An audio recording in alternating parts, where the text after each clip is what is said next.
Morning, everybody. Michelle is here on the West Coast. I hope everybody's doing fantastic, magnificent, and marvelous because I am. Anyway, I'm up on this Sunday morning. I'm a little congested, but I've been congested for a little while because of my sinuses and this and that and the other. So I'm not sure how I sound this morning. I was listening to the other episode yesterday, and I thought I was hearing some type of humming sound. So I decided to, do something a little different with my mic. Maybe things weren't plugged in properly. I'm not sure, but it appears that the content was audible, such as you understood what I was saying, and I appreciate that. But anyway, I'm up, as I said, on my favorite day of Sunday. And the reason why Sundays were always so exciting, not so much exciting, but it was like a favorite day of mine because I always wake up to the smell of bacon in the air, the sound of music playing in the background, which is usually black gospel music, which was the best in the around the 70s and part of the 80s. That was the best soulful music to me. And I hear my mom, before she got real sick, she was loud. Everything my mom did was loud, slamming doors. She was just a loud woman, you know what I mean? And then she'll scream out all of our names and calling us, and oh my gosh. I don't know why I thought Sundays was my favorite now that I think about it. But anyway, it was a lot of movement. There was a lot of engagement. There was a lot of activity. And because it was a lot of us in the house, sometimes I could hear the TV because we only had maybe one or two televisions, and then you hear the television playing, you hear music playing, you smell bacon in the air. Like I said, my mom was so loud about everything she did. She'd go into the bathroom, she's loud in there, and oh yeah, yeah, yeah, yeah. So but that's Sunday, from back in the day, and in my little childhood. So I want to talk a lot about interpersonal relationships too at some point. I hope a lot of questions come through about that. We have a lot of issues with that, and like I said, for me personally, uh, I contributed to that some people want it all. Some people want it all. That we just want it all, and we don't want to work for anything per se. We think that we deserve everything. We believe, it's a belief that we don't have to work for anything. Everything is supposed to be given to us, you know, and that because of this and that and the other, a lot of people think they deserve, a certain level of an interpersonal relationship without realizing that you have to work on that. You understand that? And so I'm so thankful. I really am thankful for my parents. Like I said, our household was chaotic because there was so many of us. And I'm just being honest. If it weren't so many of us, it may not have been so chaotic per se, but still there was love in the house regardless. That was the ingredient, and that was the prerequisite to to be able to get through it all. I knew my parents loved me. They didn't have to tell me they love me. I know a lot of people make a big deal out of hearing someone say they love them. Are you kidding me? Do you know how shallow that is? That's because love is an action. It's a behavior. It's the act of love. Is what they do. We were always fed. We were always clothed. We had shelter. Transportation. Sometimes I had a bicycle. Most of the time I walked where I needed to go. We had the essentials in our community at that time before our communities were intentionally eroded. Eroded of grocery stores, libraries, this and that and the other. So I consider my childhood as a good childhood, even though there were predators in the neighborhood, there were drug dealers in the neighborhood, prostitutes, people with mental illness, this and that and the other. It still was a thriving community, and I got through it. If you want to learn how to be resilient and at the same time still turn out to be brilliant and excellent. Okay, grew up in black culture, but certain levels of the black culture does not exist anymore, and that was intentional as well. So, and I'll get back into that at another time. But I know a lot of people spend a lot of energy on interpersonal relationships, looking for that right person, you know, and and I say fundamentally, you know, it's about the alignment with somebody, and no one wants to hear that because everybody, like I said, we something so simple as that cause everybody to say, okay, nah, I got this, I got this. We say that all the time. It's like we are always interfering, and not accepting the realities of the power of our thoughts, number one, and the energy behind that power of our thoughts. It's simple, you know. So, and it's an alignment, meaning you get signs, you get snapshots, you hear certain things, you feel a certain way. When you see them, when you hear them, and when you feel people, and a lot of us have severed that opportunity to have a certain level of intimacy with someone. All of us have, on some extent. For me, I'm in my 50s, almost 60. So, hey, what do consider that? And so many people have gotten themselves wrapped up in an interpersonal relationship with someone, whether as a partnership, as a marriage, this or that and the other, and they can't unravel themselves out of it, especially when they realize it was built on the wrong foundation. It wasn't necessarily a conscious choice per se. Now, I know a lot of people have a lot of issues about certain type of relationships that are out there, whether it's a man or a woman and a woman, or a man and a man. And to me, all that is irrelevant. We spend so much time worrying about irrelevancy, about love. Love is energy.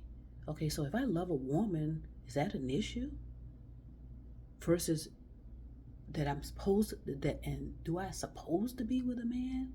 You know what I mean? So we kind of have interfered so much in our development, and it's all because of religious beliefs. It's all about beliefs. It's all about people that were not walking the talk, that were not modeling honesty to you. They weren't being truthful about how they got together with a particular partner, but they don't tell you the other half of it. What they do, behind the partner's back, or behind the wife's back, or behind their man's back, or whatever the case may be. So there was a lot of smoke and mirrors.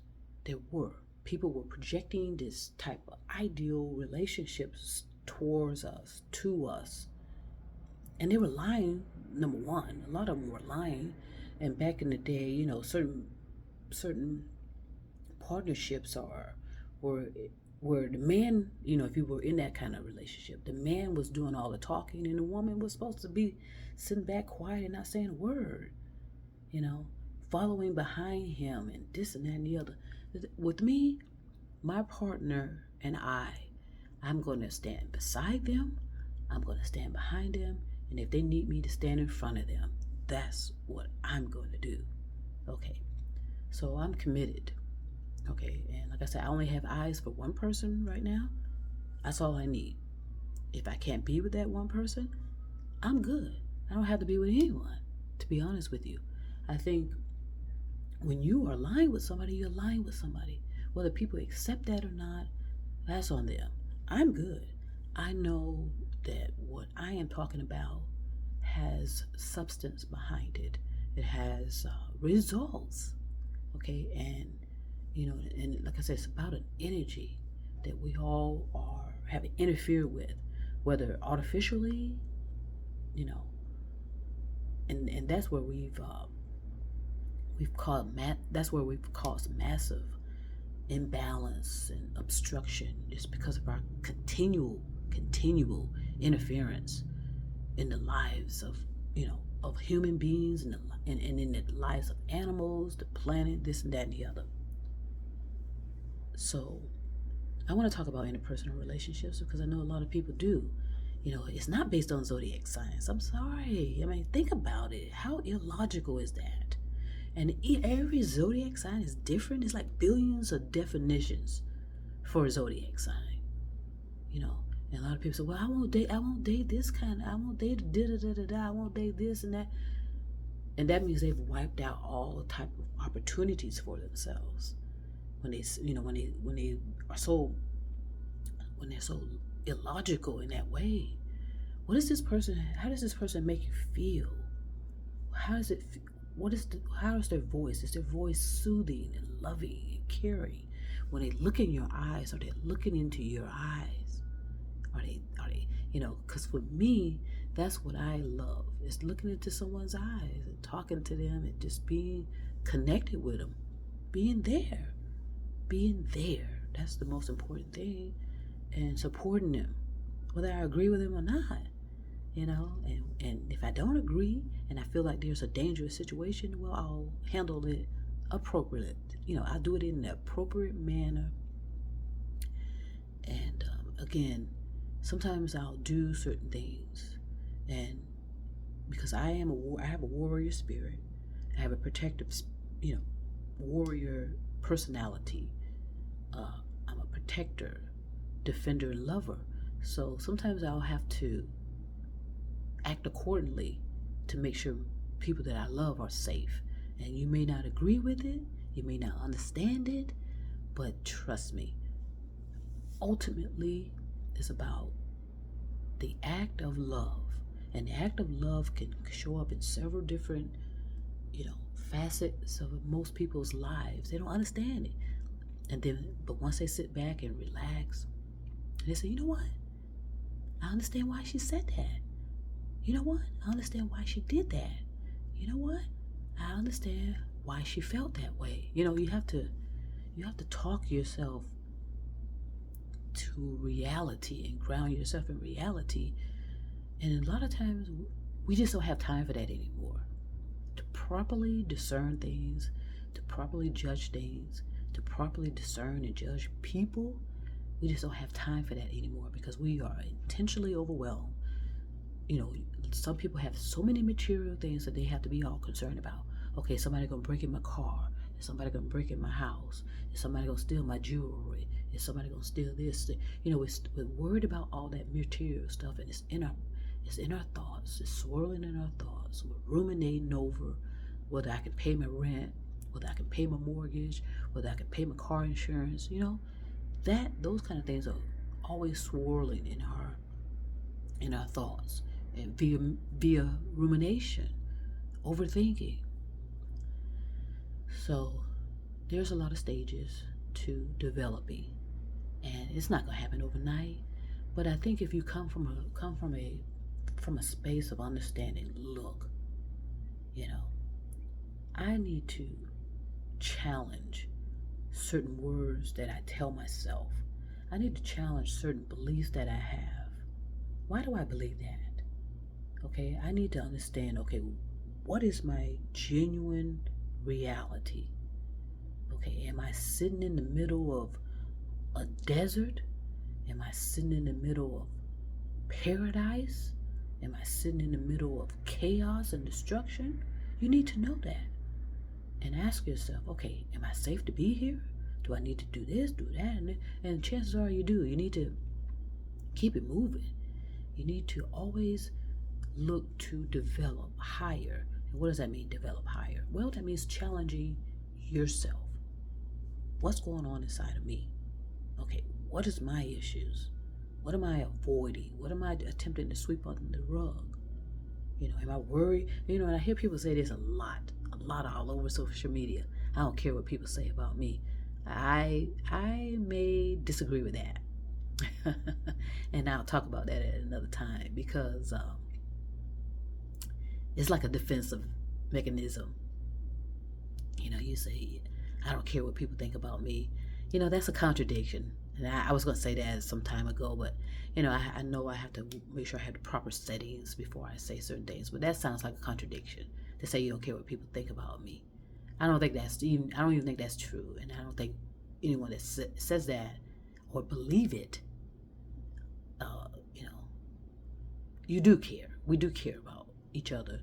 We do care about and that's an ego talking too. When the ego says, "I don't care what people say about me," that's your ego. Okay, keep that in mind. That's your ego, because it does matter to people that we are presented into. Otherwise, why would we need free speech? Free speech laws or whatever. Like I said, people, we need to. I'm not gonna do it, but people that are interested in the Constitution that we have, you know, if you put some intent behind reading that document of swirling contradictions, because that's what the Constitution is. It's nothing but swirling, confusing contradictions. It doesn't. Is the whole idea is not to find a solution. Think about it. It's not about finding solutions. It's about keeping people in a loop of delusion. And that's why I said these political committees are nothing but a reality show in themselves. It's comedy. On my behalf.